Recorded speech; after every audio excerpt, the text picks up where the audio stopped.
Hello everyone, how are you? তো একটা latest update আসছে, খুবই গুরুত্বপূর্ণ আপডেট।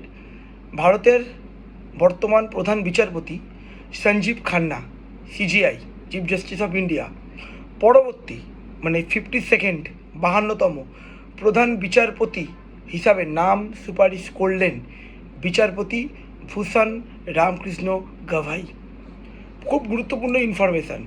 তো CJI Rajiv Khanna recommend appointment of Justice B.R.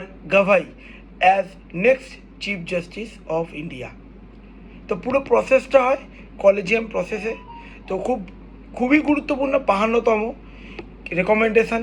এই পুরো কলেজিয়াম সিস্টেমটা কি, আমাদের ইন্ডিয়ান পলিটির জন্য সবথেকে গুরুত্বপূর্ণ কলেজিয়াম সিস্টেম কি, বা এনজ্যাক যেটা 2015-এ আমরা নিউজে এসেছিলো, ন্যাশনাল জুডিশিয়ারি অ্যাপয়েন্টমেন্ট কমিশন কী ছিল। তো এইগুলো একটু তোমাদের জানতে হবে ইন্ডিয়ান পলিটির পয়েন্ট অফ ভিউ থেকে, খুবই গুরুত্বপূর্ণ ইনফরমেশান। অবশ্যই এই যে ইনসাইটস ডব্লিউবিসি ইউটিউব চ্যানেলে আমি তো ক্লাস নিই এর ওপর থেকে পলিটির, কিন্তু তোমাদের কিন্তু স্টাডি করতে হবে। তো এরকম ইনফরমেশনের জন্য অবশ্যই তোমরা চ্যানেলটি সাবস্ক্রাইব করো, ফলো করো। Thank you.